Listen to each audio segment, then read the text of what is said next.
Pessoal, boa noite. Aí a gente vai. Nós iremos começar aqui a nossa aula agora. Deixa eu perguntar se vocês estão conseguindo me escutar bem. Tá? Como que tá o áudio aí, gente? Tá legal. Tranquilo? Que tá de boa. Certo. Tá, beleza.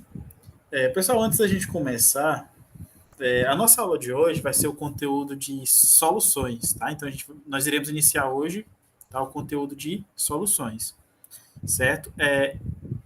Eu quero tentar ao máximo encerrar esse assunto, esse conteúdo o mais rápido possível, né? Para a gente poder passar para o conteúdo de termoquímica, que eu considero um dos mais importantes aqui da nossa disciplina e um dos conteúdos mais importantes da química. Não que soluções não seja, mas soluções é um conteúdo que a gente consegue ver com mais. Nós conseguimos ver, de certa forma, em outras disciplinas, tá?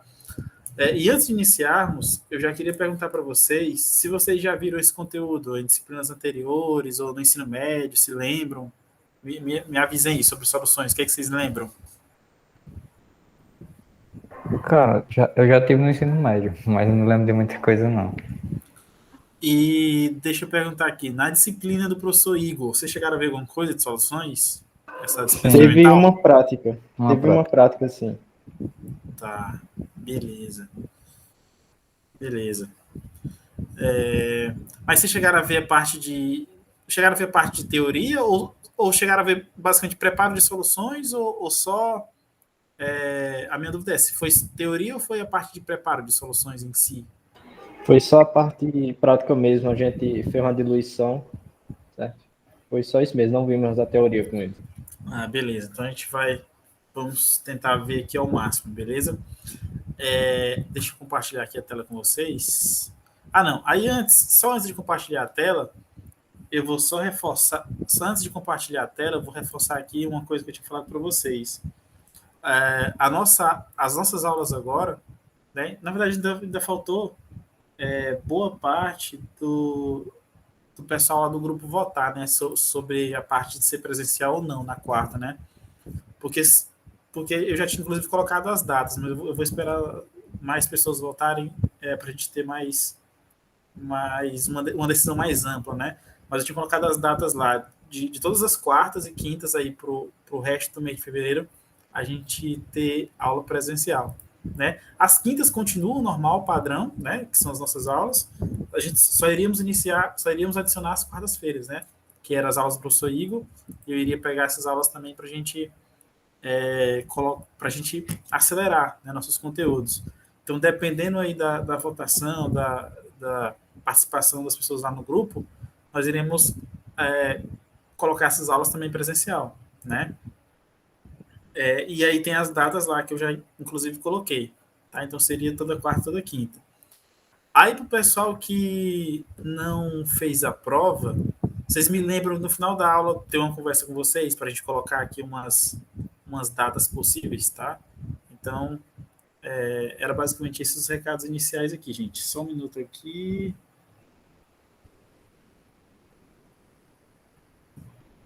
Deixa eu ver. Tá. Então vamos lá. Deixa eu compartilhar aqui a tela com vocês. Deixa eu compartilhar aqui a tela.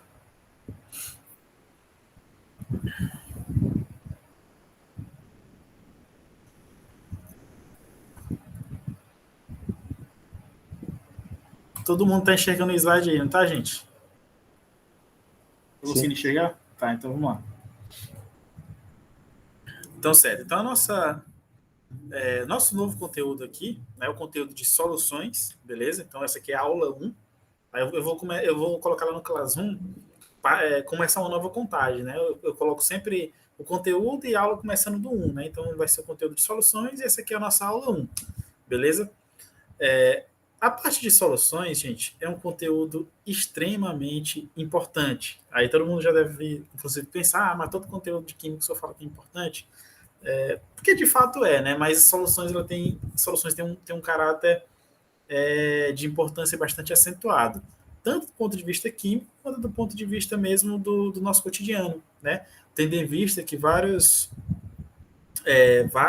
constituintes do nosso dia a dia que a gente precisa, né? do ponto de vista químico, está sob forma de solução, né? E aí, do ponto de vista de laboratório, do ponto de vista de... Vocês estão conseguindo escutar, então, gente? Sim. Tem um ruído aqui no microfone. Do ponto de vista de laboratório, grande parte das reações químicas que acontecem, elas acontecem através da mistura de soluções. Ou seja, por exemplo, estou lá no laboratório, né? Então eu estou precisando fazer uma reação de neutralização, né? Precisando fazer uma titulação ou uma reação qualquer de neutralização, né? Na qual eu vou ter um ácido e uma base, né? Então, geralmente, eu não vou pegar um pozinho de ácido sulfúrico e um pozinho de hidróxido de sódio, vou misturar para eles reagirem e fornecer um sal, né? Fornecerem, por exemplo, o sulfato de sódio, por exemplo, lá com um produto. Geralmente eu não vou fazer uma mistura de pozinho, né? Dos dois pós, os dois reagentes sólidos, né? Estou chamando pozinho para facilitar o entendimento, mas são dois reagentes sólidos. Eu não iria fazer isso. Hoje, geralmente nós não fazemos isso. O que fazemos? É uma mistura de duas soluções, né? Eu pego uma solução de hidróxido de sódio, pego uma solução de ácido sulfúrico, misturo as duas e ali a gente vai ter uma reação de neutralização, né? A base vai neutralizar o ácido, digamos assim.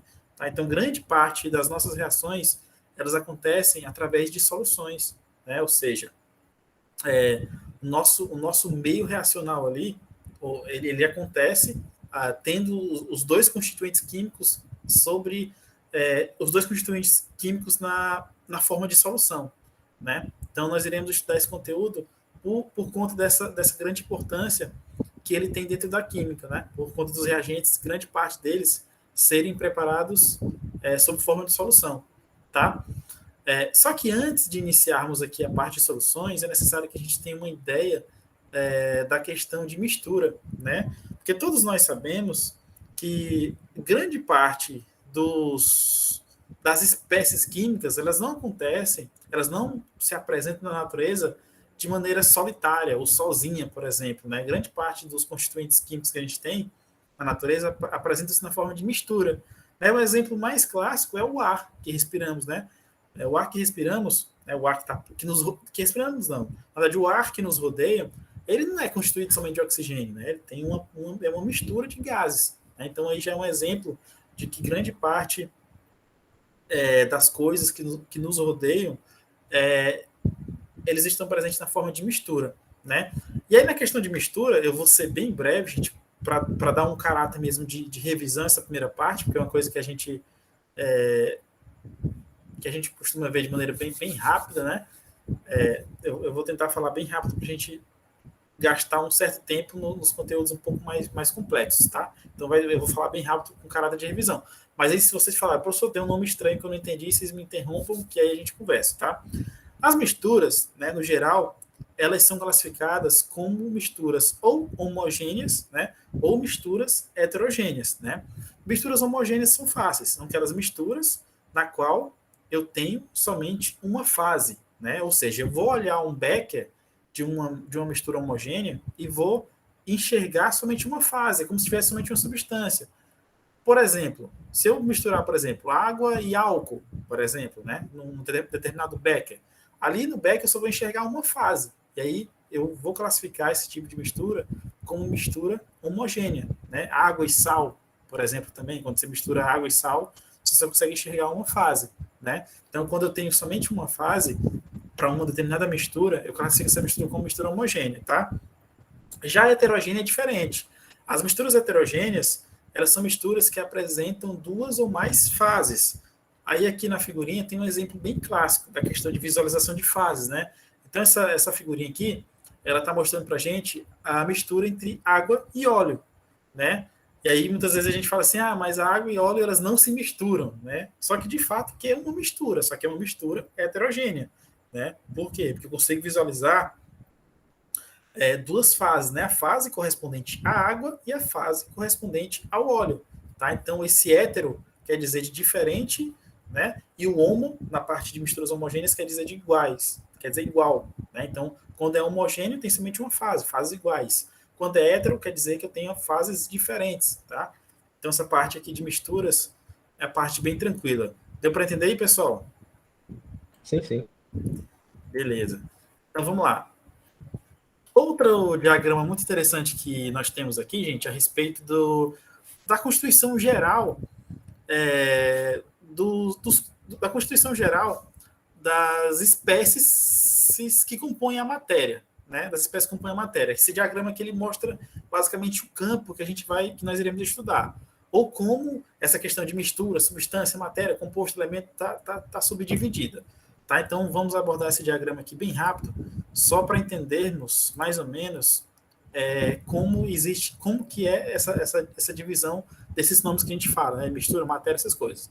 Por exemplo, a nossa base, né? Aqui do nosso diagrama, que é a parte superior, a nossa base, nós temos a matéria, né? A nossa base de tudo, de estudo, de química, a gente tem a matéria.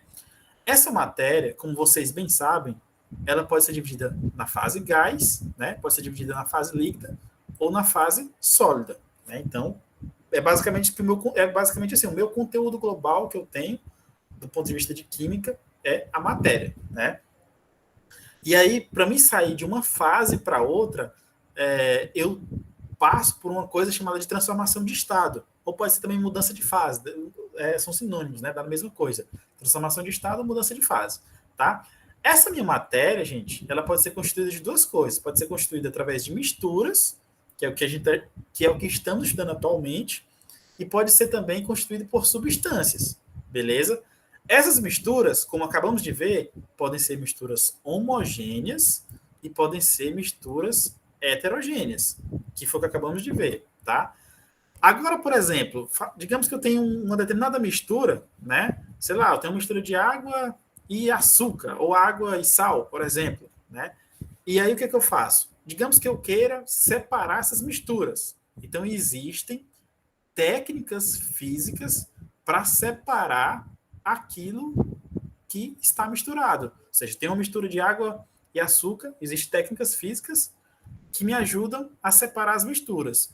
Quando eu separo, eu vou separar elas em duas coisas, ou três, dependendo da quantidade que compõe a mistura.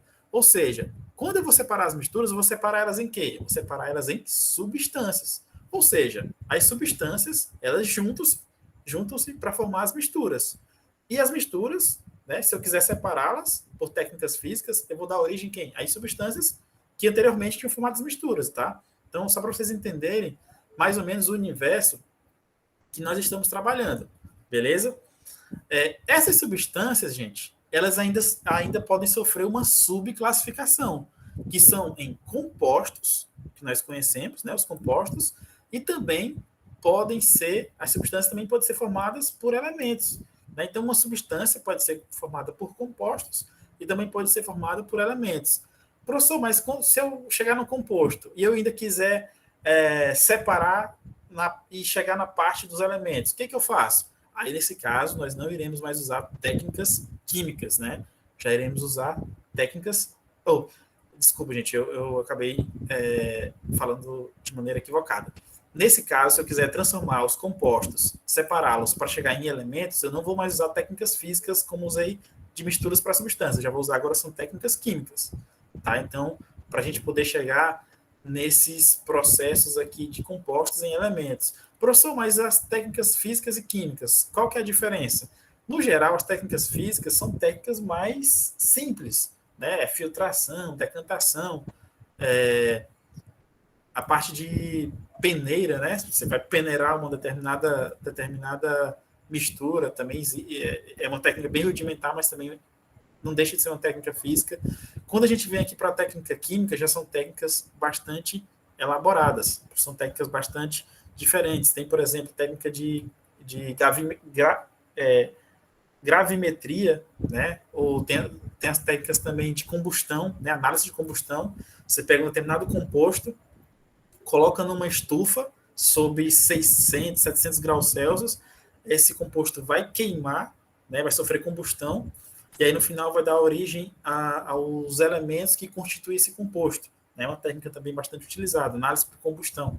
Então são técnicas, as técnicas químicas, obviamente, elas são mais robustas ou mais bem elaboradas em comparação com as técnicas físicas, tá? Então eu uso técnicas físicas quando eu quero separar as misturas e uso técnicas químicas quando eu quero separar os compostos para dar origem aos respectivos elementos, tá? Então, esse diagrama geral aqui, gente, é só para dar uma visão geral, né, de qual parte específica nós estamos trabalhando. Então, nesse momento aqui, nós iremos trabalhar especificamente aqui, ó, com as misturas, tá? Então, esse diagrama é um resumo geral da matéria e das partes que as constituem, e aí eu já estou mostrando para vocês o enfoque específico na qual nós iremos trabalhar, que é aqui essa parte específica de misturas.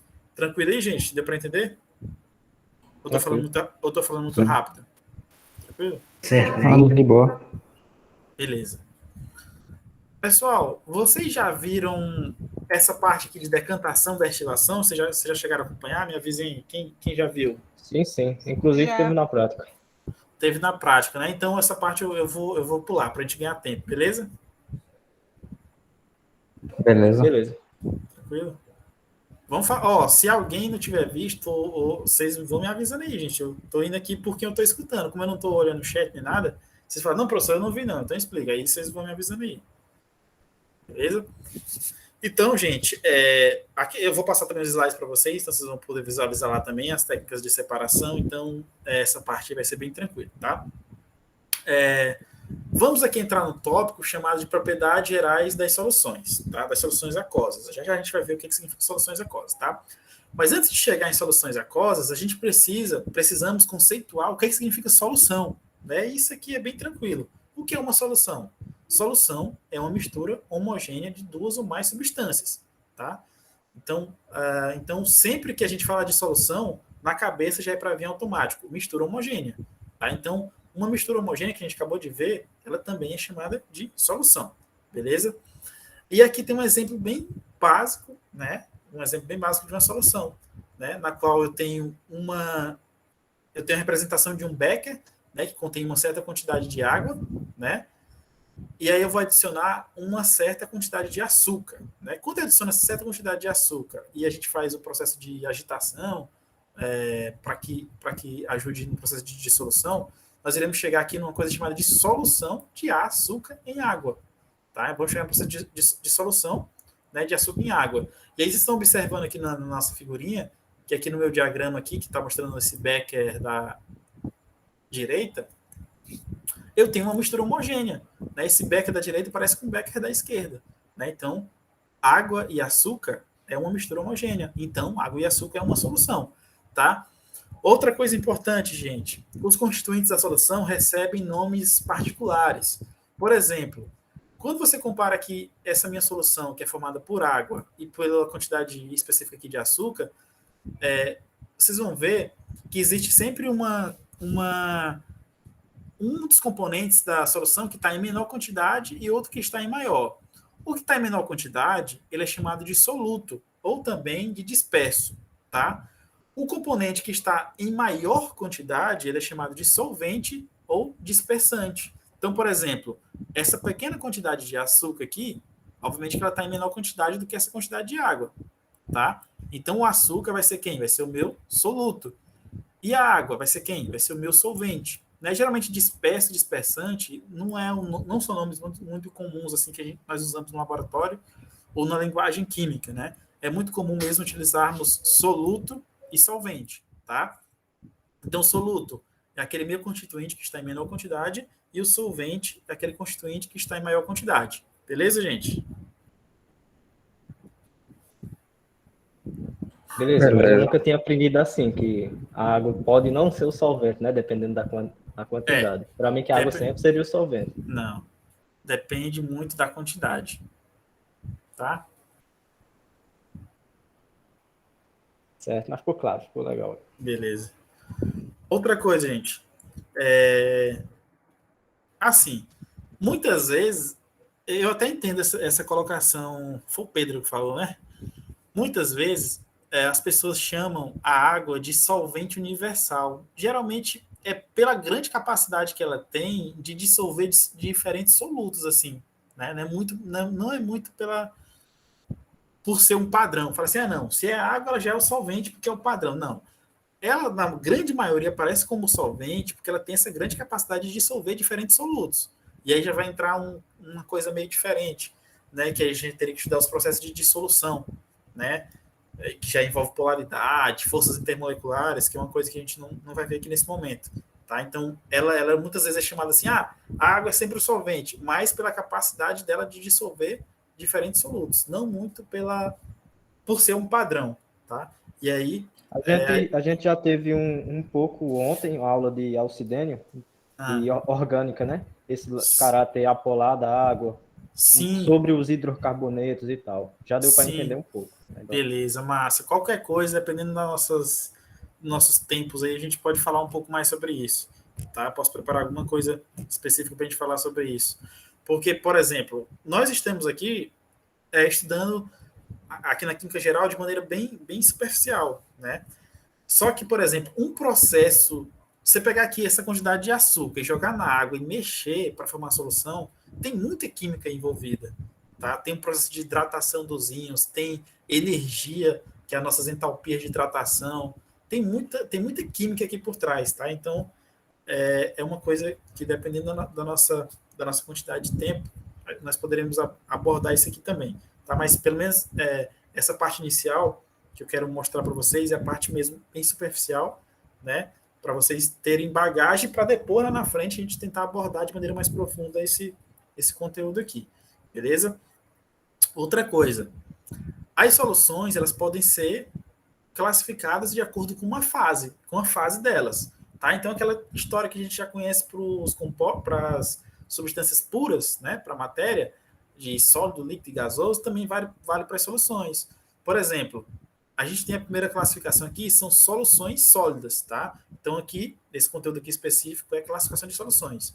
Então, uma solução, ela pode ser sólida, desde que o soluto e o solvente sejam sólidos, né? E aqui tem a figurinha de um exemplo bem típico do bronze, né? Que é o material, né, utilizado para fazer as medalhas das Olimpíadas, dos jogos em geral, né? Jogos pan-americanos e assim por diante. O bronze ele é uma solução sólida e que muitas vezes é chamada de liga metálica, né? Liga metálica. E alguns dos exemplos de soluções sólidas ou de ligas metálicas que a gente tem aqui, além do sólido, a gente tem também um latão, né? Que é constituído por... Além do bronze, a gente tem também um latão, que é constituído por cobre e zinco. Tem o bronze, né? Que é o exemplo específico aqui de uma solução sólida, que ele é formado pela mistura de cobre e estanho. Temos também o aço comum, né, que é formado pelo ferro e pelo carbono. Tá? Então, aqui a gente tem também as soluções no caráter sólido, né, para não ficar aquele negócio de pensar, não, solução é líquido e pronto. Não, existem soluções sólidas também. Tá? Desde que o soluto e o solvente sejam sólidos e desde que ambos formem, obviamente, uma mistura homogênea. Né? Tem essa questão aí também. A parte de solução gasosa, por motivos óbvios, é uma mistura de gases. Né? Ou seja, a solução gasosa tem que o solvente e o soluto precisa estar na fase gás, tá? E aqui nessa tabelinha aqui, e aqui nessa tabela na tela de vocês, a gente está mostrando para a gente a composição do ar, né? Então eu tenho os gases, né? Nitrogênio, oxigênio, argônio, CO2 e outros gases, e tenho a respectiva porcentagem e volume, ou seja, a contribuição de cada gás para a composição total da mistura, composição total do ar, tá? E aí vocês estão vendo que majoritariamente eu tenho nitrogênio em maior quantidade, né? Tenho também o oxigênio, né? Tenho o argônio e o gás carbônico e os outros gases, como eu acabei de falar para vocês. Então, aqui, um exemplo típico de solução gasosa que nós temos é o ar, beleza? Outra coisa importante, os gases, eles são miscíveis entre si, né? O que é isso, professor? É que eles misturam-se digamos assim, eles não têm proporção definida para se misturar, digamos assim, tá? Porque, por exemplo, muitas soluções, não sei se vocês já ouviram falar de soluções saturada, supersaturada e insaturada. Muitas soluções, por exemplo, eu vou dissolver, eu vou até abrir um parênteses aqui para falar disso. Digamos que eu vou dissolver um açúcar, uma determinada quantidade de açúcar em 100 ml de água. Né? Eu tenho 100 ml de água no becker e vou dissolver quantidades de açúcar de maneira gradativa, que eu adiciono 10 gramas em cada colher. Então, eu pego a primeira colher, coloco num becker de água, de 100 ml de água, a primeira colher tem 10 gramas, e eu vou adicionando gradativamente. Vocês vão, como é que fala? acabou foi travando o que eu iria falar. Vocês irão concordar comigo que à medida que o tempo for passando e eu for adicionando mais quantidade de açúcar, vai chegar uma hora que aquela minha quantidade de água não vai conseguir mais dissolver a quantidade de açúcar que eu estou adicionando de maneira gradativa, tá? Isso aí a gente chama muito de coeficiente de solubilidade. Quando atingir um determinado ponto, o meu coeficiente de solubilidade vai extrapolar. Então, o que é o coeficiente de solubilidade? É a capacidade que aquelas minhas 100 gramas de água têm de dissolver quantidades de açúcar. Existe um valorzinho numérico. A partir desse que extrapola esse valor, aquela minha quantidade de água não consegue mais dissolver o açúcar que eu estou adicionando, tá? Porque extrapolou. Então a gente pensa assim, não, água e açúcar se misturam. Beleza, misturam-se sim. E formam solução, ou seja, formam uma mistura homogênea. Só que até certo ponto. Se você adicionar muito açúcar nessa sua quantidade específica de água, do seu solvente, vai ter uma hora que essa água não vai ter mais capacidade de dissolver. E aí vai formar um a gente chama isso de corpo de fundo, chama corpo de fundo, ou seja, parte desse açúcar vai acumular-se no fundo do seu recipiente. Ou seja, a minha água perdeu a capacidade de dissolver. Tá? Então, existe isso também. Só que com os gases, gente, é interessante. Os gases, eles não têm esse limite. Eles se misturam em qualquer proporção. Tá? Então, eles não têm essa questão de se preocupar, não. Essa certa quantidade de gás só vai dissolver outro gás até certo valor. Não. Os gases, eles não têm proporção física de solubilidade, digamos assim. E aí, o nome técnico para isso, a gente chama que os gases são miscíveis. Tem a ver com miscibilidade, digamos assim, que é esses valores aí de misturas extrapolados. Deu para entender o que eu falei, gente? Estou falando muito rápido. Ou ficou alguma dúvida? Me avise aí. Deu sim, professor. Eu entendi. Mais uma pergunta. Pode falar. A solução saturada, ela está no limite desse coeficiente ou ela extrapola? Não. Cara, boa pergunta. A solução saturada, ela pode extrapolar. Ela pode. Dependendo de algumas condições, ela pode extrapolar. Quando ela extrapola, nós chamamos isso de soluções supersaturadas. Alguém fala assim, professor, como que ela vai extrapolar? Sei lá, você pode mudar a temperatura, né? Você pode, digamos que você tem um coeficiente de solubilidade a 25 graus Celsius, e aí ele dissolve, por exemplo, 36 gramas de açúcar.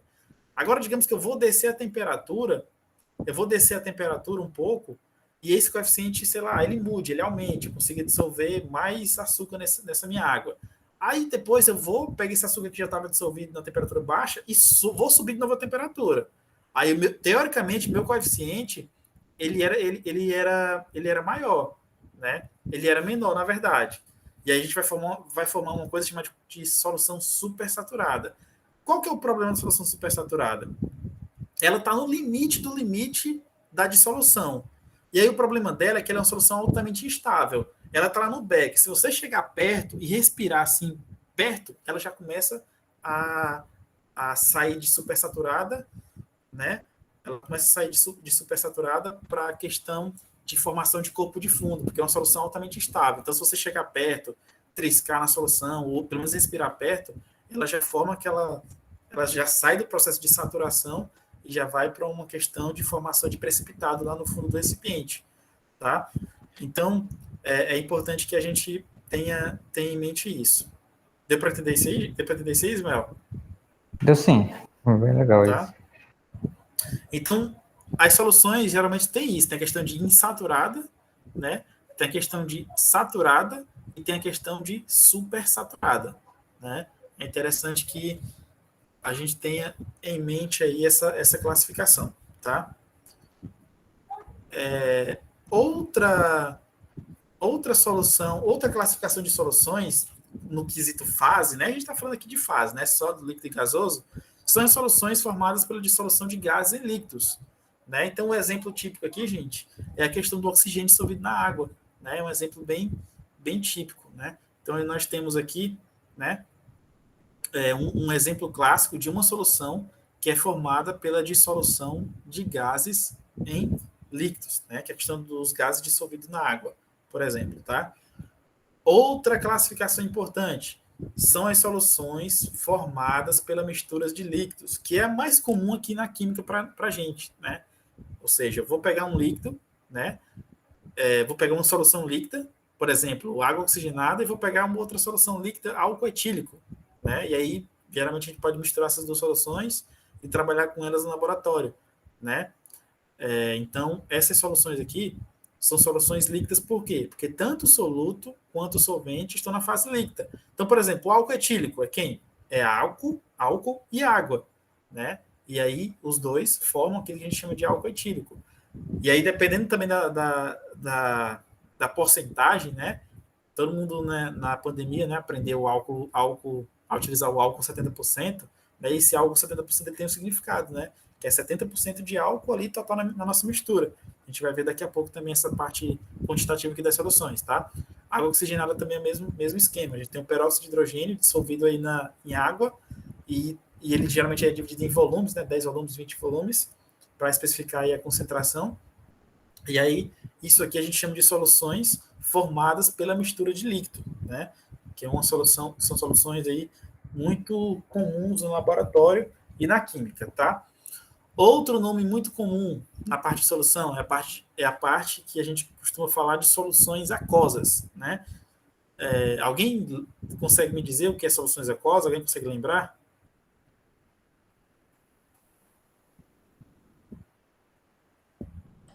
Eu acho que são as soluções que têm água.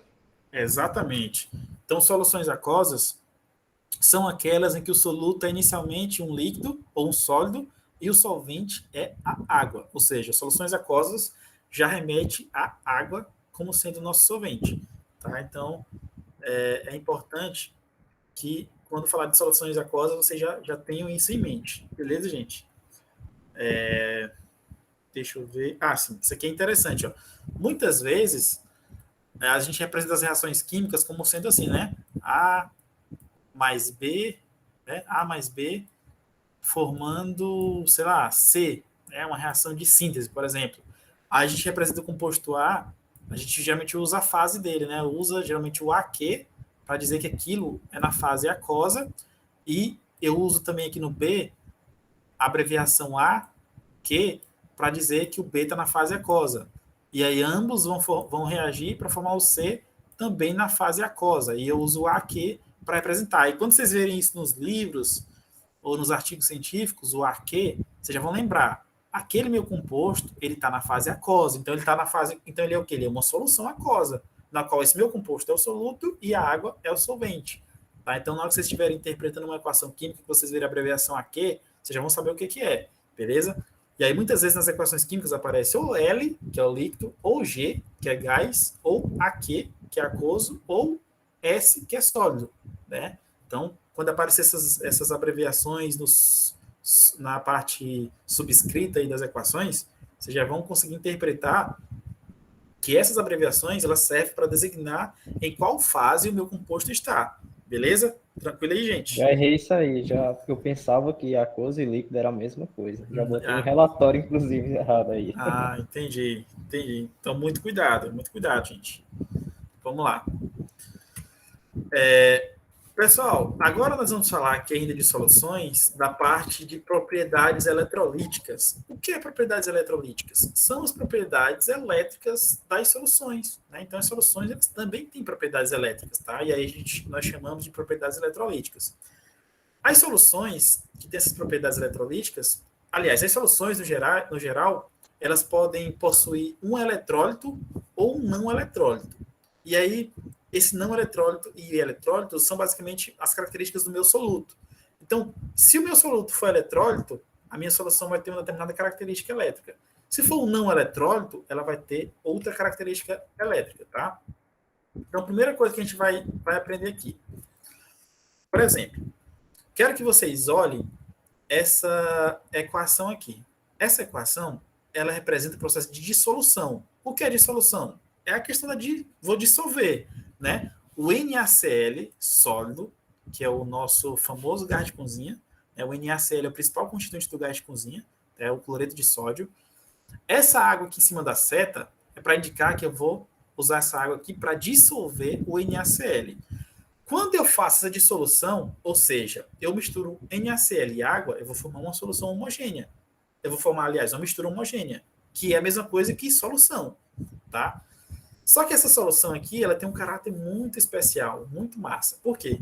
Porque a água, ela vai ajudar a quebrar esse retículo aqui de NaCl.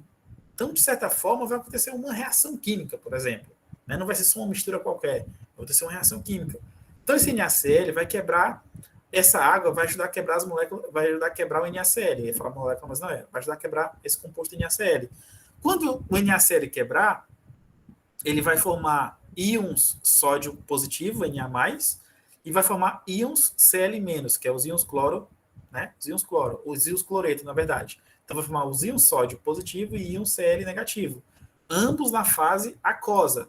Tá? Então, inicialmente, percebe que eu tenho o NaCl, que é o sal de cozinha sólido. Quando ele misturar com a água, as moléculas vão quebrar e, obviamente, ele já vai estar em outra fase, já vai ser na fase aquosa. Por quê? Porque ele já vai estar misturado com a água. Beleza? Então, esse aqui é o processo de dissolução. O que é interessante aqui, pessoal? Que nesse processo de dissolução, eu tenho o aparecimento de cargas, né? Ou seja, os átomos com cargas a gente chama de íons, né? Ou seja, o íon pode ser positivo, pode ser negativo. Então, eu tenho aqui, no processo de dissolução, o aparecimento de cargas. Sódio tem carga positiva, é o nosso íon positivo, o nosso cátion. O cloreto tem carga negativa, ou seja, é o nosso íon negativo, ou o nosso ânion, tá? Então, esse processo de dissolução aqui ele é interessante, por quê? Porque ele dá origem às cargas, né? É um processo de dissolução que dá origem às cargas, tá?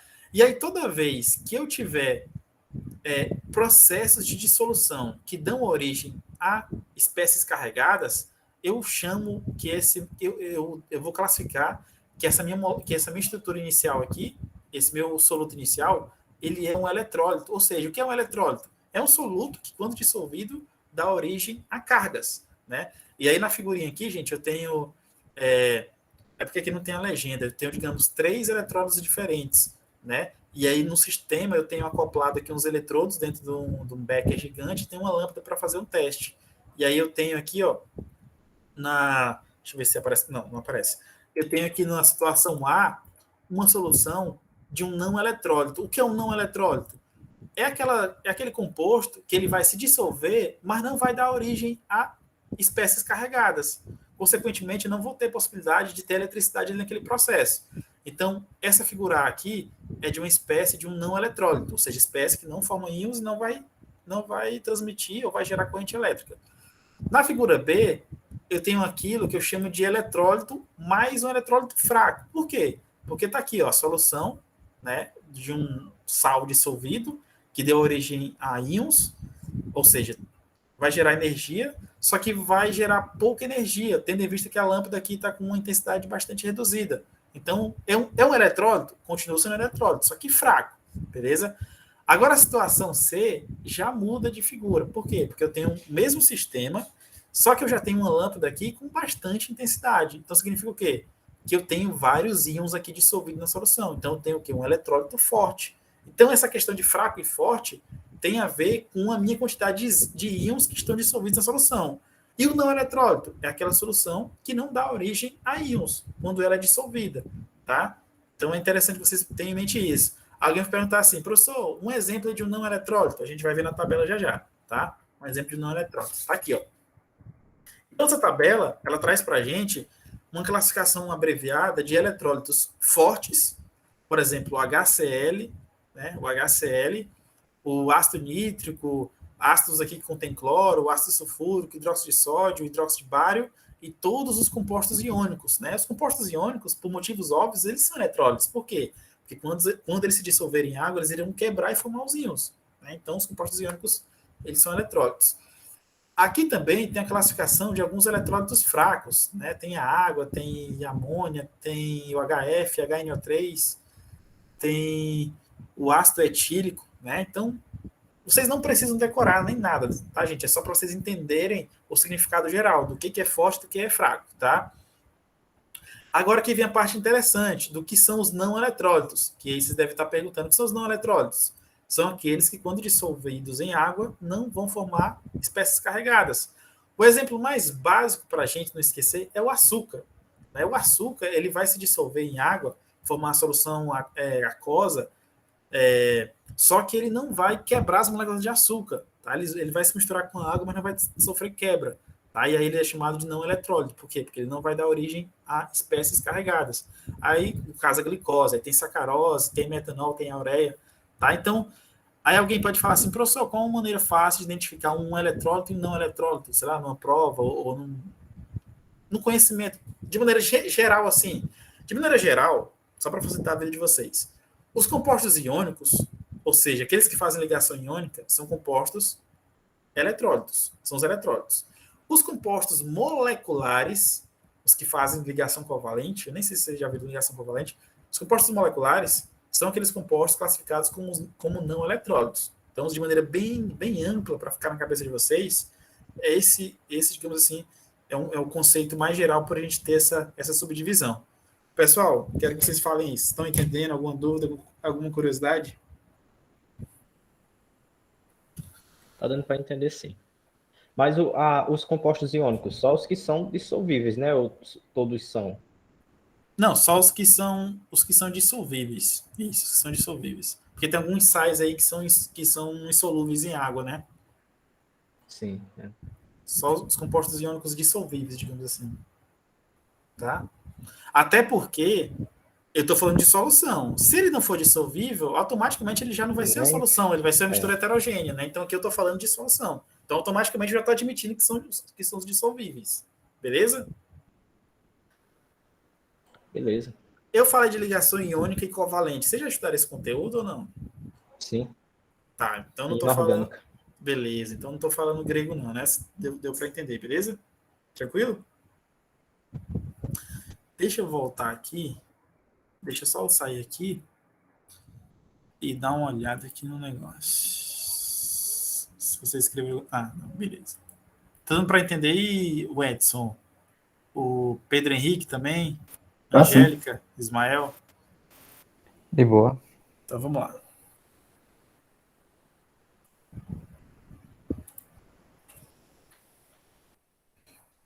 Pessoal, seguinte, ó. Olha, só para a gente revisar aqui, coisa rápida, para vocês participarem também. Fala assim, ó, revisão de conceito. Fala assim, os diagramas abaixo, né? Aliás, os diagramas, né? É uma questãozinha. Os diagramas mostram 3 compostos. O composto AB2, ou seja, um composto genérico, AB2, no diagrama A. Eu tenho o composto AC2 no diagrama B e tenho o composto AD2 no diagrama C. Esses 3 compostos, eles são dissolvidos em água. Então, o meu solvente aqui é água, então a solução é aquosa. Aí ele pergunta para a gente, ó, qual é o eletrólito mais forte e qual é o eletrólito mais fraco. Para simplificar a nossa análise, as moléculas da água não foram representadas, estão omitidas. Então, a representação aqui, gente, ó, é apenas as moléculas dos meus solutos. E aí ele pergunta para a gente qual que é o mais forte, que vocês acham, e qual que é o mais fraco e por quê. Aí eu quero que vocês analisem para mim e me digam aí, baseado no que a gente estudou. B é o mais forte, o A é o segundo e o último é o C. Então, o B, eu acho também porque ele tem mais cátions e íons livres, né? E o C eu acho que é o mais fraco porque não tem tantos. Exatamente. Então, a força de um eletrólito tem a ver com a quantidade de íons que é gerada no processo de dissolução. Então, na letra B, eu tenho o nosso composto aí, o AC2, ele está totalmente separado, fragmentado, né? Então, ele tem mais íons em solução, então ele é o eletrólito mais forte, o B, como vocês mesmos falaram aí, tá? E o nosso C, obviamente, é o que menos conseguiu separar as cargas, digamos assim. Então, ele é o nosso eletrólito mais forte. Aliás, é o nosso eletrólito mais fraco. Então, o B é o mais forte e o C é o mais fraco, como Ismael e Pedro falaram, e os outros aí que tiverem deduzido também essa mesma resposta, é exatamente isso mesmo. Beleza, gente?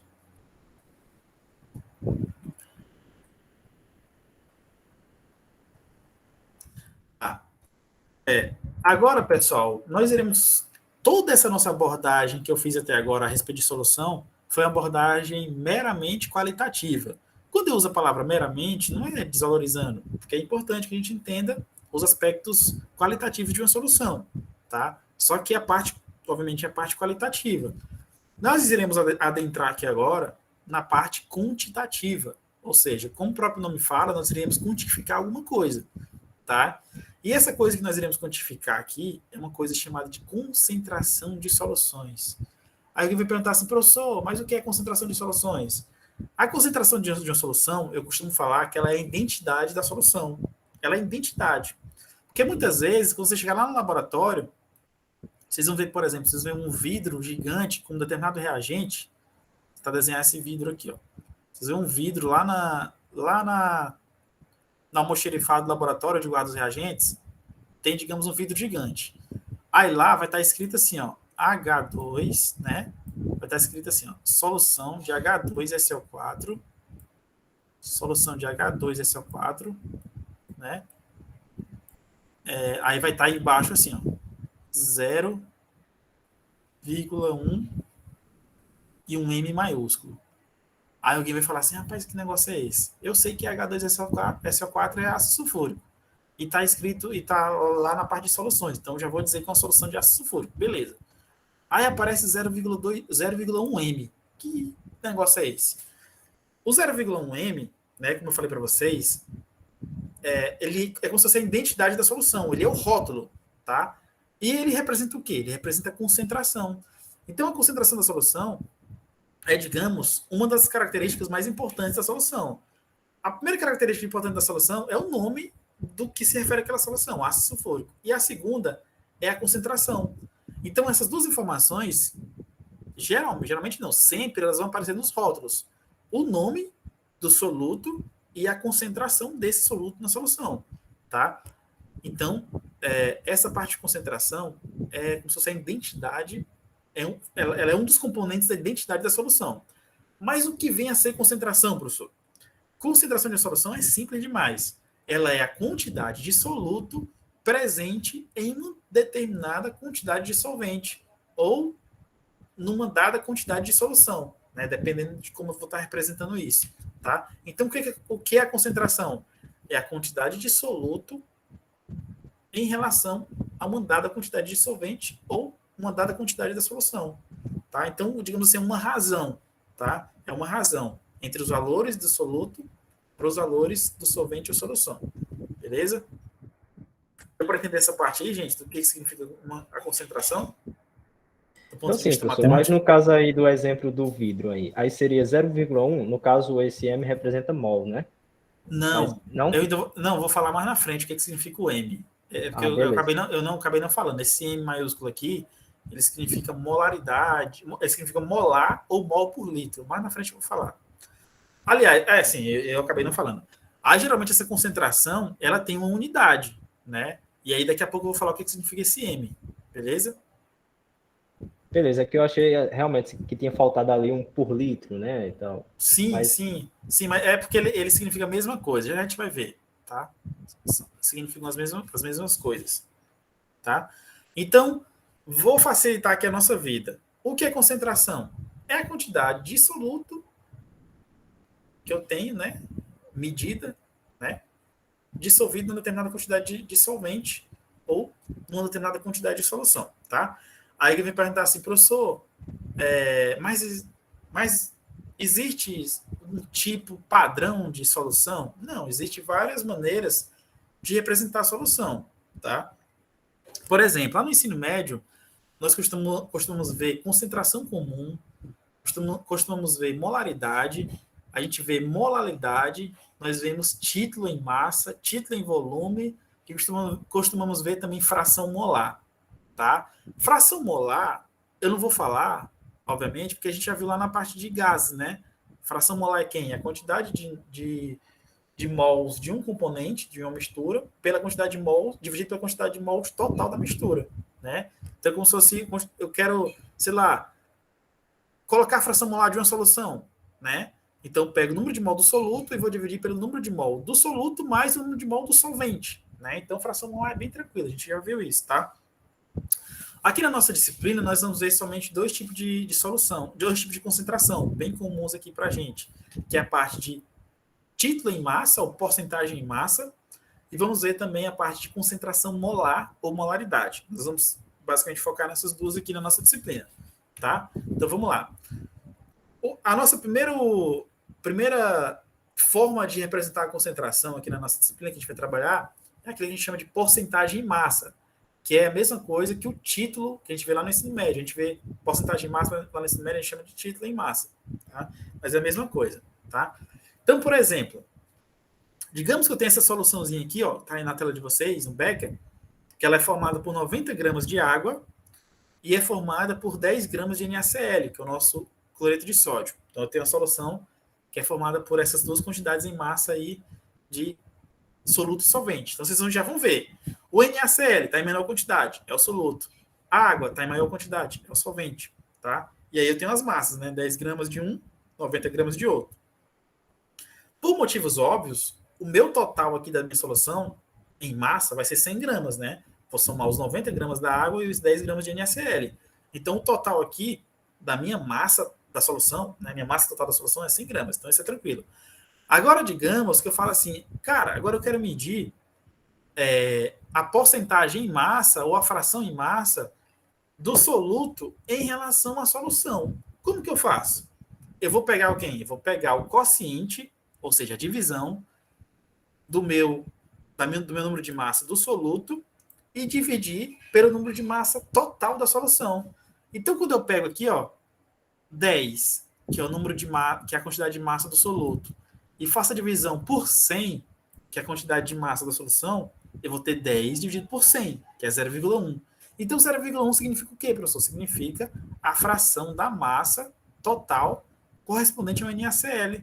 Tá? Então, esse 0,1 vai corresponder à minha fração de NaCl presente ali naquela mistura total. Deu para entender aí, gente? Sim.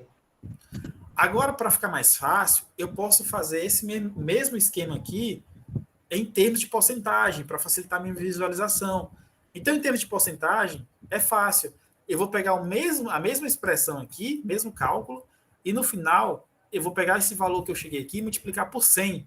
Né? Quando eu faço, ou posso pegar a mesma fórmula aqui, ó, né? A mesma fração e colocar um vezes 100 aqui, para a minha resposta já sair em porcentagem. Né? Posso multiplicar essa mesma expressão aqui por 100, e a minha resposta já sai em porcentagem, que foi o que eu fiz aqui, ó. Então, 10 dividido por 100 vezes 100. Corresponde a quem? Corresponde a 10%. Então, essa solução aqui, do jeito que ela está representada na tela de vocês, ela é uma solução que contém 10% de NaCl, tá? Então, se tivesse no rótulo lá, solução assim, ó, solução aquosa de NaCl 10%, já vou saber o quê? Naquela minha solução, eu tenho 10% em massa de NaCl, tá? Então, isso aí é importante que vocês tenham em mente. Lá no ensino médio, a gente costuma escrever isso desse jeito aqui, ó. A gente costuma escrever através de título igual, tá? Igual a M1, né? Título igual a M1 dividido por M1, tá? Dividido por M1 mais M2 vezes, né? Vezes 100, né? Que aí já sai o título em porcentagem. Lembrando de uma coisa, lá no ensino médio a gente vê muito isso. O 1 e o 2, eles têm significados diferentes. O 1 sempre refere-se ao soluto, tá? Lembrando que o 1 sempre refere-se ao soluto. Aqui, ó, o 1 sempre refere-se ao soluto. E o 2 sempre refere-se à solução. Então, os índices aí, 1 e 2, o 2 refere-se ao solvente. Desculpa, gente, tá? Então, o 1 é o soluto e o 2 é sempre o solvente. Então, o título em massa é quem? É a massa do soluto dividido pela massa da solução. O que é a massa da solução? É a massa do soluto mais a massa do solvente, M1 mais M2. E aí multiplica por 100, tá? Isso aqui é o título em massa. O título em volume, gente, é o mesmo esquema. Porque muitas vezes vocês vão lá no supermercado e vê, sei lá, vê o álcool etílico, né? Lá na prateleira do supermercado. Aí tem álcool 65% e tem álcool 70%. Ali é quem? Ali é a porcentagem que a gente está estudando aqui, só que é a porcentagem em volume, que é o mesmo título em volume. Tá? E aí 65%, 70% quer dizer o quê? Quer dizer que um tem 65% de álcool e o outro tem 70%. Então, geralmente, vocês, quando vão lá no supermercado, vocês, quando verem essas porcentagens aí, vocês vão conseguir já ver que ela está refletindo ali a quantidade do soluto em relação ao solvente total, tá? Aí, no auge da pandemia, né? Não que acabou, mas no auge, digamos assim, tinha aquelas questões, né? Só funciona o álcool 70%, né? Para questões higiênicas, ou 65% não funciona, ou 50% não funciona, somente 70%. E aí, às vezes, a gente fica sem entender. O que significa esse 70%? Significa a quantidade de água, de álcool presente ali naquela quantidade específica de solução, né? Então, é importante. Lá no ensino médio, quando eu explico esse conteúdo, uma das atividades que eu passo para eles é uma figura de um frasco de álcool, né? E aí tem 70%, por exemplo, eu peço para eles interpretarem para mim aquele frasco. Aí os alunos vão lá, começam a dizer o que aquilo significa, né? Com base aqui no nosso conteúdo aqui de porcentagem em massa, ou porcentagem em volume, que é basicamente a mesma coisa. Beleza, gente? Deu para entender aí? Tranquilo? Tranquilo. De boa. Vamos lá. Agora, tá? Agora que finalizamos aqui a parte de concentração molar, aliás, finalizamos a parte de concentração de porcentagem em massa, vamos para a concentração molar, tá? Concentração molar é bem simples, gente. Lá no ensino médio, a gente costuma chamar isso aqui de molaridade, né? Então tá aqui, ó, o nome formal da molaridade é quantidade de concentração de substância, né? Só que como fica um nome muito estranho, geralmente no ensino superior a gente usa muito concentração molar. Tá? Então toda vez que vocês verem concentração molar, é a mesma coisa de molaridade, tá? Então o que é molaridade, professor? A molaridade, como eu falei para vocês, é uma maneira de expressar a concentração de uma solução. Mas que maneira é essa? É a maneira na qual eu expresso a quantidade de mol do soluto em relação ao volume total da solução, tá? Então, concentração molar é quem? É a quantidade de mol que eu tenho de um soluto dissolvido numa solução. Basicamente isso, né? Então, nesse instante, a gente trabalhou com massa, lá no título. Se for título em volume, a gente pode trabalhar com volume também. E aqui agora, em concentração molar, eu já vou trabalhar com outra coisa. Vou trabalhar com o número de mol. Ou seja, o número de mol de uma substância que está dissolvida ali na solução. E que substância é essa? É o soluto. Então, o número de mol do soluto dividido pelo volume da solução. Aí alguém vai perguntar assim, professor, matematicamente, existe uma expressão para representar isso? É óbvio que existe. Se eu estou falando de quantidades quantitativas, eu preciso quantificar isso. Tá? E para me quantificar isso, através de quê? De uma fórmula. Então, tá aqui, ó. Então, a molaridade, ou a concentração molar, ela é a quantidade de mols do soluto dividido pelo volume da solução. Lembrando, quantidade de solutos aqui, como é molaridade, ela vai estar em mol, e a quantidade de volume aqui, né, da solução, vai estar em litros, tá? Então, a expressão comum aqui para a gente, de molaridade, é quem? Vai ser C, né, que é a minha molaridade, concentração molar, C, vai ser igual a N, que é o número de mol, né, dividido por V, tá? E aí, por motivos óbvios, a unidade vai ser quem? Vai ser mol dividido por litro, né? Se a unidade do soluto é mol e a unidade da solução é V, e como aqui é uma divisão, vai ser mol dividido por V, que a gente chama de mol por litro. Ou também posso chamar de mol vezes litro a menos 1, que também é simplificado e chamado somente de M maiúsculo, ou molar, tá? Que é como a dúvida do Pedro anteriormente. Então, vocês podem ver muitas vezes assim, ó, isso aqui tudo quer dizer a mesma coisa, ó, 1 mol, ó, isso aqui é a mesma coisa, 1 mol por litro. Então, 1 mol por litro é a mesma coisa que 1 mol vezes litro a menos 1 e é a mesma coisa que 1 molar. Então, esse M maiúsculo aqui, eu vou ler ele como molar, que é uma subunidade do mol por litro, ou uma abreviação, na verdade, que os químicos costumam usar. Tá aqui, ó. Ainda bem que a informação está aqui embaixo, já está aqui embaixo, gente, ó. O símbolo M, ele é lido como molar. Então, se eu fosse ler aqui essa concentração, seria o quê? Seria 1 molar. Lembrando que ela não é uma unidade do sistema internacional. Tá? Ela é apenas uma abreviação que os químicos costumam usar para designar a concentração das soluções. Beleza? Outra coisa. Muitas vezes, os químicos que trabalham com soluções que têm concentração muito baixa, eles também utilizam subunidades do mol por litro.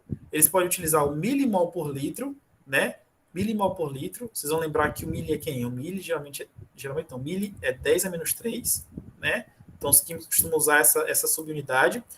E se for concentração mais baixa ainda, os químicos podem usar também micromols por litro. Aí vocês vão lembrar que o micro aqui é 10 a menos 6, tá? Então, se a concentração for muito baixa, eu posso usar essas subunidades aí também, beleza? Mas, no geral, qual que é a unidade da concentração molar? É mol por litro, não tem para onde correr. Deu para entender aí, pessoal? Pedro, Edson, Pedro Henrique, Deu sim. Deu sim, por Ismael, enquanto tá tranquilo? tranquilo. Beleza. Então, essa é as nossas fórmulas aí, tá? Mostrar aqui uma coisa interessante para vocês, ó. Eu acabei de mostrar para vocês que a nossa concentração molar ela é igual ao número de mol do soluto. Quando eu escrever N1, vocês vão lembrar. Número de mol do soluto, N1, dividido pelo volume da solução. Acabei de mostrar isso aqui para vocês, né? Só que vocês vão lembrar de uma coisa interessante aqui. Digamos que eu quero escrever a concentração molar em termos de massa. Eu não quero escrever em termos de número de mol, né? Eu quero escrever em termos de massa. Aí vocês vão lembrar, ó, que o número de mol, né? O número de mol, digamos, de um soluto é igual a massa em gramas desse soluto dividido pela massa molar desse soluto. Vocês vão lembrar, né? Número de mol é quem? É massa em gramas dividido pela massa molar. Daí eu posso pegar esse valor aqui do N1 e jogar lá na expressão da concentração molar. E aí como que vai ficar?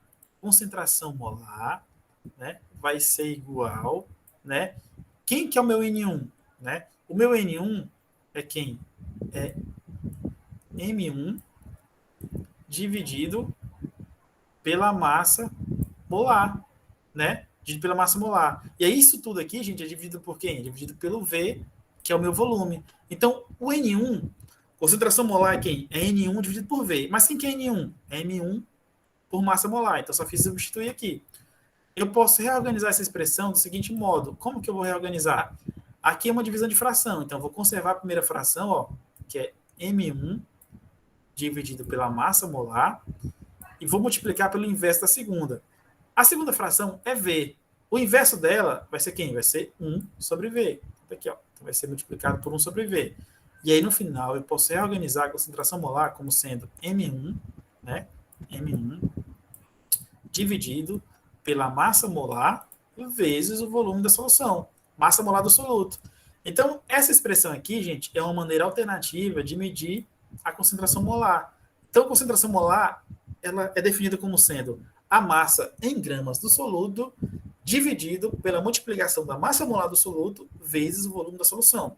Então, para a concentração molar, eu posso usar essa expressão aqui, essa expressão que eu vou chamar de 1, e também posso usar essa expressão que eu vou chamar de 2. Então, dependendo da questão, do meu problema no laboratório, eu vou achar uma expressão mais conveniente do que a outra. Então, dependendo da situação, eu posso usar uma ou outra, tá? Deu para entender aí, pessoal? Tranquilo? Tranquilo. Boas. Certo. Beleza. Essa parte de preparo de soluções, gente, eu sei, vocês falaram aí que teve práticas, eu vou deixar só o slide, eu vou pular essa parte aqui, tá? Porque vocês todos, vamos dizer, vocês viram essa prática de preparo ou foi só de diluição? As duas. As duas, né? Então, esse slide eu vou deixar para vocês lá e tal, mas eu não vou comentar, eu vou pular, tá? E aí, pelo menos essa nossa parte aqui, gente, de soluções, ela se encerra, né, por hoje, tá?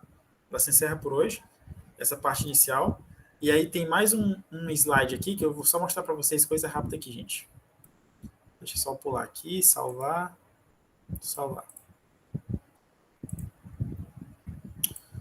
Deixa eu abrir esse slide aqui. Coisa rápida. Pessoal, eu vou perguntar aqui um negócio para vocês. Eu tenho aqui, ó, eu tenho três exemplos de exercícios de soluções. Eu queria perguntar para vocês, o que vocês acham? Querem que eu continue a aula aqui e resolver logo agora, ou posso gravar e postar para vocês a resolução das questões? O que vocês acham? Por mim agora. Falem aí os outros. Bom, eu tô com tempo livre aqui. Se Então, quiser vamos continuar, lá. pode continuar. Então Eu vamos também. lá. Vamos lá. Então vou pela maioria. Então vamos lá. Então é o seguinte. Esse slide aqui que eu vou passar para vocês, ele é chamado de... vai ser designado como aula 2, tá? Então, por que eu separei? Porque essa aula aqui é específica para resolução de exercício, de exemplos. Tá? Lá é teoria, aqui já é exemplos, tá? Então vamos lá. Nosso primeiro exemplo. O primeiro exemplo vai tratar de cálculo de concentração molar de um soluto, tá? Então fala assim, ó. São dissolvidos, né? Deixa eu pegar aqui. São dissolvidos 19,6 gramas de H2SO4 em água suficiente para 800 ml de solução. E ele pergunta para a gente, qual é a concentração molar dessa solução? Gente, esse exercício aqui é bem tranquilo, bem sossegado, tá? Bem típico de molaridade, tá? Então, ele fala que dissolveu uma quantidade específica de massa do soluto, que é o H2SO4, ele dissolveu em água até formar 800 ml de solução, e ele pergunta para a gente qual é a concentração molar dessa solução. Aí vocês vão lembrar, existem duas formas para concentração molar. Aquela que envolve número de mol diretamente e aquela que envolve massa do soluto. Como essa questão aqui me forneceu a massa do soluto, eu já vou direto, já vou usar essa expressão aqui que envolve massa. Então não tem muito segredo, né? Então tá aqui, ó. Então, eu sei, ó, eu vou até listar os dados aqui para facilitar a nossa compreensão. Eu sei que a minha massa, fazendo passo a passo, eu sei que a minha massa, que a questão forneceu, ó, é 19,6 gramas, né? Eu sei também que o meu volume, ele é 800 ml, né? O meu volume é 800 ml. Alguém vai lembrar, professor, mas a unidade do volume tem que ser litros. Então, se tiver em ml, basta dividir por 1000, que já vai sair em litros. Então, vai ser 0, né? Vai ser 0,8 litros. Então, informação importante. Sempre que estivermos trabalhando com molaridade ou concentração molar, pegue aquele volume em ml e transforme logo para litros, porque a unidade lá no final tem que ser mol por litro, tá? O meu M maiúsculo aqui, gente, é aquele que a gente chama de massa molar. Massa molar de quem? Do H2SO4, do soluto. Aí vocês vão lembrar, a massa do hidrogênio é 1, massa do enxofre é 32 e massa do oxigênio é 16. Aí vocês vão multiplicar essas massas aqui pelos índices, e aí no final vamos chegar no valor de 98. 98 o quê? 98 gramas por mol. Né? Vamos chegar em 98 gramas por mol, tá? O que é que eu vou fazer aqui agora? Vou pegar cada uma das grandezas aqui e vou substituir na expressão. Então, a minha concentração molar vai ser igual à minha massa em gramas, que é 19,6. Aqui, ó, massa em gramas, que é 19,6. Vou até colocar gramas aqui. Dividido por 98, né? Dividido por 98, no caso, gramas por mol, né? 98 gramas por mol, né? Vezes quem? Vezes 0,8 litros, tá? 0,8 litros, beleza? Quando eu faço essa multiplicação aqui de baixo, né? Vai dar aproximadamente 78,4. Então, vou dividir quem? Vou dividir 19,6 pelo valor dessa multiplicação aqui, que é 78,4. Então, no final, quando eu faço toda a matemática aqui, eu vou chegar no valor de 0,25 mol, tá? 0,25 mol por litro, tá? Aí eu queria perguntar para vocês, tranquilo, gente? Deu para entender, sossegado? Sim. Bem de boas aí. Vocês acham que precisa fazer análise dimensional para explicar porque que chegou mol por litro, ou dá para vocês deduzirem também? Tranquilo. Precisa não. Precisa não, né? Então vamos passar para frente.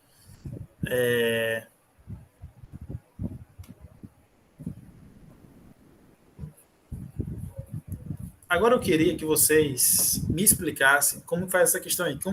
Digamos que é a primeira questão da prova, da segunda prova de soluções. Como vocês acham que a gente faria essa questão aí? Me avisem aí. Vamos falando aí por áudio.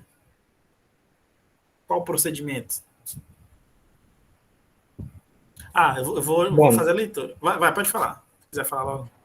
Bom, nesse caso aí, o que a gente está querendo é a quantidade de gramas, né? Já dá a concentração, no caso a gente não vai buscar a concentração nesse caso. Aí vai ser 2,16, que vai ser igual a massa, que é o que a gente está procurando, dividido pelo volume. Só isso?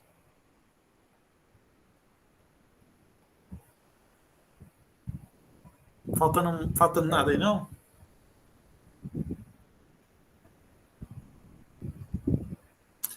Para ajudar.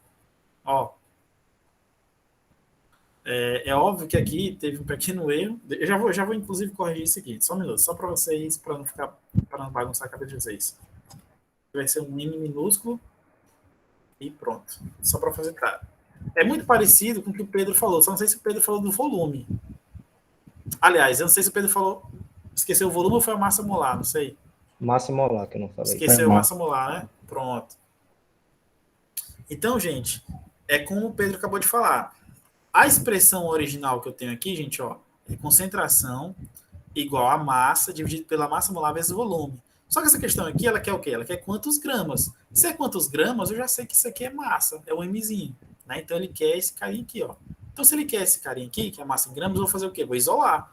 Então, vai ser M igual ao C, que multiplica M maiúsculo, que multiplica V. Ou seja, a massa em gramas vai ser igual à concentração molar vezes a molaridade vezes o volume.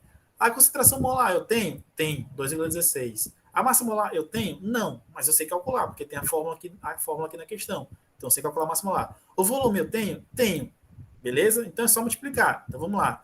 Então, a nossa massa em gramas vai ser igual à concentração que ele forneceu para a gente, que é 2,16, né?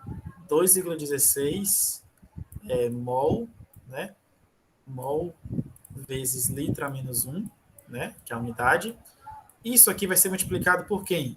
Vai ser multiplicado pela massa molar do dicromato de potássio, que é 294,2. Fiz o cálculo aqui, Então vai ser 294,2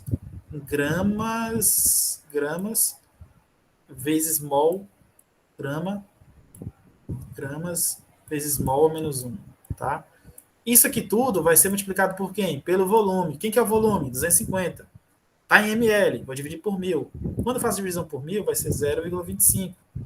0,25 o quê, professor? 0,25 litros. Beleza? E aí, o que eu vou fazer aqui agora? Meu M vai ser igual. Basta multiplicarmos os três termos aí. Quando eu multiplico esses três termos, eu vou chegar no valor de 1. Eu vou chegar no valor de 159. Tá? Vou chegar no valor de 159 gramas. Tá? 159 gramas. De quem? Do meu soluto, que é o dicromato de potássio. Tá? Então, vamos lá. Esse mol cancelou com esse mol. Esse litro cancelou com esse litro. E aí, no final, sobrou só a grama aqui, de unidade. Tranquilo, gente? Tranquilo. É até bom, né, colocar essas unidades aí para saber o que é que sobra no final. É bom colocar, porque às vezes a própria unidade, se elas não se cancelarem e não chegar no valor na unidade referente à grandeza que você está medindo, com certeza o teu valor numérico também está errado, né? Porque às vezes a gente olha muito para o valor numérico, só faz os cálculos aqui rapidinho e não olha para as unidades. É aquilo que eu sempre falo, as unidades, elas têm que fazer sentido com aquilo que eu estou medindo. Porque digamos que eu faça alguma coisa errada aqui, e aí começa a cancelar as unidades e no final sobra só 1 litro. Aí eu falo assim, rapaz, ele está pedindo a massa. E no final sobrou litro.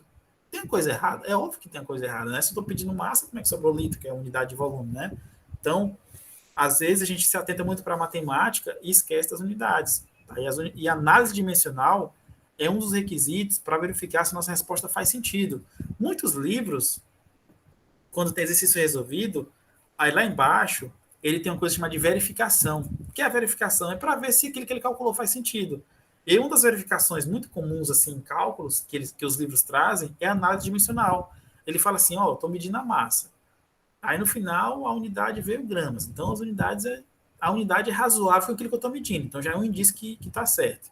Aí às vezes ele faz alguma análise numérica e tal, arredondando os números para ver se faz sentido. Então geralmente os livros eles trazem isso de maneira didática para auxiliar o aluno, né? E aí eu sempre falo para os meus alunos sempre isso. Às vezes o aluno ele olha para a questão e ele olha para os números, aí fica cego, só olha para os números. Então é muito importante olhar para as unidades, tá? Muito importante olhar para as unidades, porque elas dizem muito a respeito das grandezas físicas aí, beleza?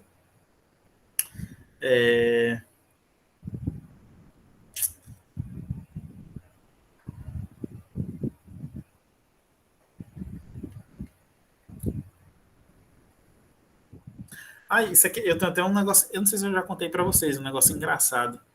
Uma vez eu não sei o que era, se era uma atividade ou era uma prova, não lembro. Acho que era uma atividade. Aí a resposta do aluno, isso aqui eu gosto de contar, a resposta do aluno tinha dado 10 joule, eu acho. 10 joule. Eu não sei se era 10, eu estou só mais ou menos abreviando, não sei se eu já contei para vocês, 10 joule. E o gabarito da resposta era 10 kJ, por exemplo. Era 10 kJ. Então, joule é a unidade de energia. E esse quilo aqui, gente, ele vale 10 elevado a 3, né? É o índicezinho aqui que vale 10 elevado a 3, né? Do quilograma, quilômetro, essas coisas.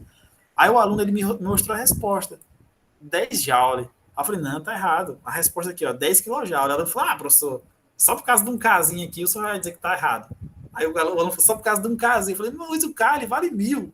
Você errou por uma distância de 1000. Aí eu sempre falo dessa... Quando eu lembro de unidade, eu sempre falo por isso. O aluno pensa que é só a letra. Não, a letra ela tem valor numérico muitas vezes, né? O aluno pensa, não, eu errei só por causa de um Kzinho, que era só colocar um K. Não, você errou por uma distância de 1000, que é um erro grave, né? Você tem uma grandeza e seu erro está na escala de 1000. Você imagina? É um erro absurdo. Pessoal, o exemplo 3, ele trata... Ó, já é o último aqui, gente, para vocês que já estão cansados. O exemplo 3, ele fala assim, ó, em um trabalho de bioquímica, estamos escutando ainda aí, gente?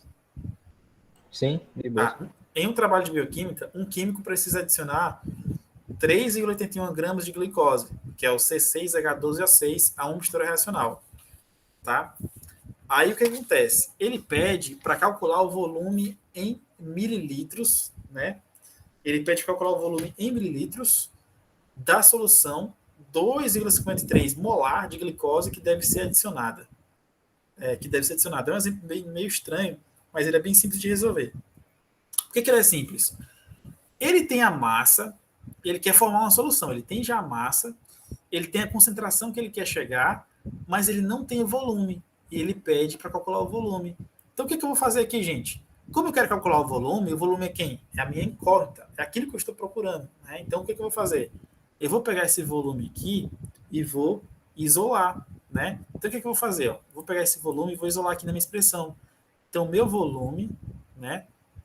O meu volume vai ser igual a M, né? Que é a massa em gramas do soluto, dividido pela massa molar vezes o C. Então o que vai acontecer? Como eu quero calcular o volume, eu vou só trocar ele de lugar com o C. Já que o C está isolado aqui, e agora eu quero isolar o volume, que é a minha incógnita, vou só trocar de lugar. Então, onde tinha C vai estar o V, e onde tinha o V vai estar o C. Então, tá aqui, ó, Vzinho isolado e o C aqui no denominador. Tá? Então, não tem segredo. Fizemos aí somente a nossa velha matemática aqui. Tá? Então, fizemos a troca. O que vai acontecer aqui agora?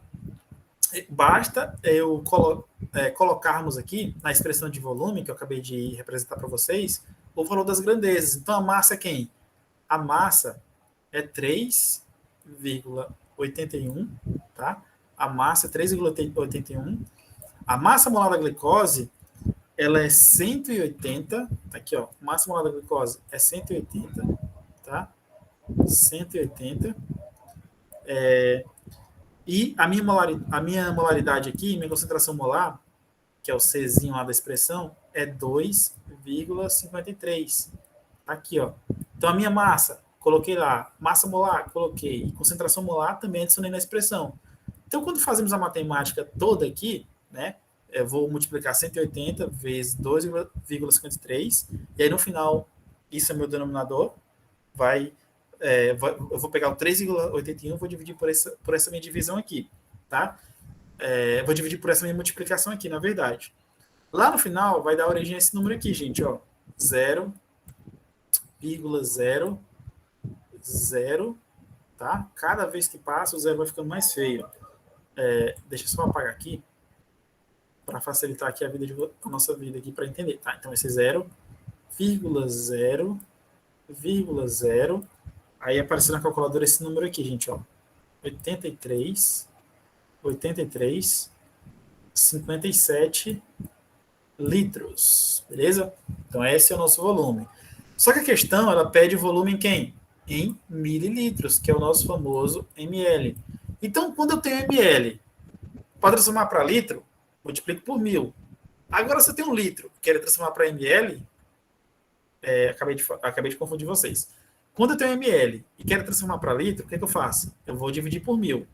Agora é o inverso. Eu tenho litro e quero transformar para ml. O que eu faço? Agora eu vou multiplicar por 1000. Então eu vou pegar esse valor aqui em litros, vou multiplicar por 1000 para dar origem ao ml. Então quando eu multiplico isso aqui por 1000, é a mesma coisa que deslocar a vírgula 3 casas para a direita. Então vamos lá, vou deslocar a vírgula 1, 2, 3. Então vai dar aproximadamente 8,36 litros. Vai fazer um arredondamento aqui, tá? Litros não, ml, tá? ml. Então, nossa resposta aqui vai ser 8,36 ml, tá? Então, peguei esse valorzinho aqui, 0,08357, multipliquei por 1000. Então, multiplicar por 1000 é a mesma coisa que deslocar a vírgula 3 casas para a direita, né? Então, a gente fez esse deslocamento aí. Então, chegamos nessa resposta aqui. Beleza, gente? Deu para entender aí, todo mundo?